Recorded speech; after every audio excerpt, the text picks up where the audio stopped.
ఆలినొల్లని వానమ్మ మగని ఆలినొల్లని వానమ్మ మగని నందులోపలనున్న నుండు అన్న ఇబ్బంది లేదు ఛందస్సు.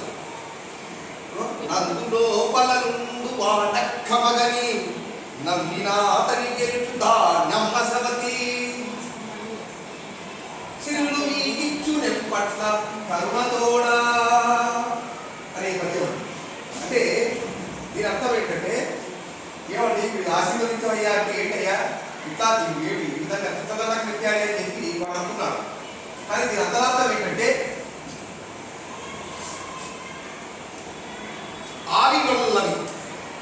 ఆలినొల్లని వాడు పెళ్ళే చేసుకొని వాడు ఎవరండి?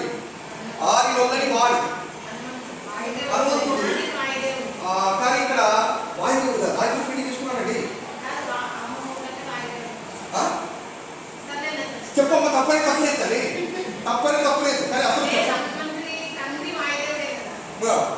ఆలినొల్లని వాడి అంటే ఇక్కడ హనుమంతుడు కాకుండా వారమ్మ అంటే ఇక్కడ హనుమంతుడు వారమ్మ ఎవరు ఏం తెలుసా? ఎవరు అభ్యర్థి పేరు? అంజనీదేవి. ఆ అంజనీదేవి యొక్క మగడు అంటే కేసరి గారి వాయుదేవుడు గారు వస్తాడు. ఆ తర్వాత వాయుదేవుడు లోపలే ఉంటారండి. వాయుదేవుడు లోపల ఉంటే కాదు కదా, కాబట్టి అది కాదు. ప్రభా ఆలినొల్లని వాడు ఎవరు? ఆంజనేయుడు. వాడి ఎవరు? అంజనీదేవి భర్త ఎవరు? కేసరి లోపల అంటే కుదరదు. మరి ఆయన మగడంటే ఎవరు తెలుసా? అంజనీదేవి మగడు వాయుదేవుడు కాదు, కేసరే చెప్పాలి. అంజనేయుడు పుట్టుకకు ఈయన ఏం చేస్తాడు? దోహదం చేశాడు. శివుడి యొక్క అంశం తీసుకొచ్చి ఈమె గర్భంలో పెట్టాడు. అంతవరకు వాయుదేవుడు చేశాడు. శివుడి యొక్క అంశం తీసుకొచ్చి అంజనీదేవి గర్భంలో పెట్టినందువల్ల ఆ విధంగా ఆంజనేయుడి యొక్క జన్మకు కారకులైనందువల్ల వాయుదేవుడు పుత్రుడు అంటారు. కానీ వాస్తవానికి తల్లిదండ్రులు ఎవరు? అంజనీదేవి, కేసరి. కాబట్టి వాడి అమ్మ అంటే అంజనీదేవి, మగడు అంటే కేసరి. కేసరి లోపల ఏముంటుంది? కేసరి లోపల అంటే కేసరి లోపల స్పీడ్ ఉంటుందా?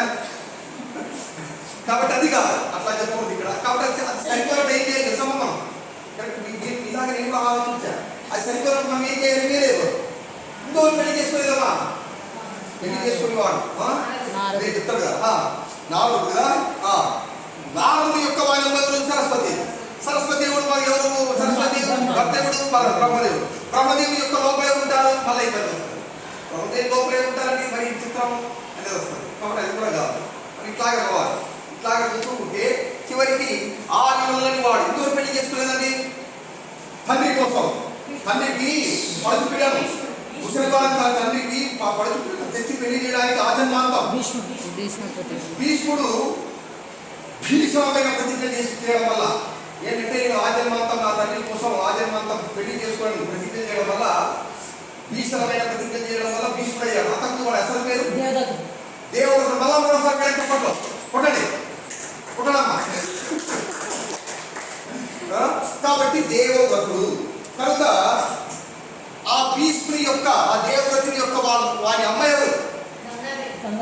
కృష్ణమైన గంగమ్మ పేరు చెప్పిన కృష్ణమైన ఎవరు?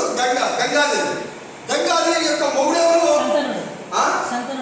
అంటే ఇక్కడ శంతనుడు లోపల ఉందంటే సరిపోదు. ఇక్కడ కొద్దిగా చమత్కారంగా తీసుకోవాలి. ఆ గంగాదేవి యొక్క మొగుడు ఈశ్వరుడు. ఆ ఈశ్వరుడు లోపల ఉన్నాడంటే కూడా సరిపోదు. గంగాదేవి యొక్క మొగుడు శంతనుడు అంటే సరిపోవట్లే, ఈశ్వరుడు అంటే సరిపోవట్లే. మరి ఎవరిని ఆలోచిస్తే ఎవరయ్యా అంటే వాస్తవానికి ఈశ్వరుడు మొగుడు కాదు. ఈశ్వరుడు తల మీద పెట్టుకున్నందుకు ఆయన కూడా ఆయన తెలిసిన భగీరథుని వల్ల దివిన అంటే దాన్ని అమర నది అంటారు, దేవతల నది.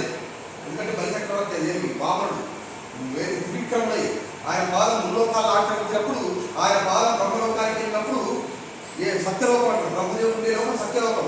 ఆయన పాదం సత్యలోకాన్ని కూడా ఆక్రమించేటప్పుడు బ్రహ్మదేవుడు ఏం చేస్తాడు?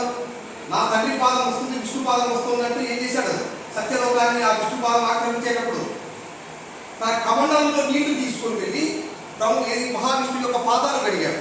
ఆ నీళ్ళే దేవనదిగా స్వర్గలోకంలో ప్రవహిస్తూ ఉంటుంది. అదే గంగానది. ఆ గంగానది, ఆ దివిలో ఉన్న గంగానది భూమి మీద పడేటప్పుడు భగీరథుని యొక్క కోరిక మేరకు శివుడు ఏం చేస్తాడు? తన జటాజుటంలో బంధిస్తాడు. గంగమ్మను తన జటాజుటంలో బంధించినందుకు గాను గంగమ్మను తీసుకెళ్ళి ఆయన పెళ్ళాన్ని చేశారు అమ్మాలు. వాస్తవానికి ఇది శివుడికి పెళ్ళాం కాదు. కాబట్టి ఈ విధంగా ఏంటంటే ఆలిలోల్లక ఇప్పుడే మొదలుపెట్టింది అర్థమవుతుంది. కాబట్టి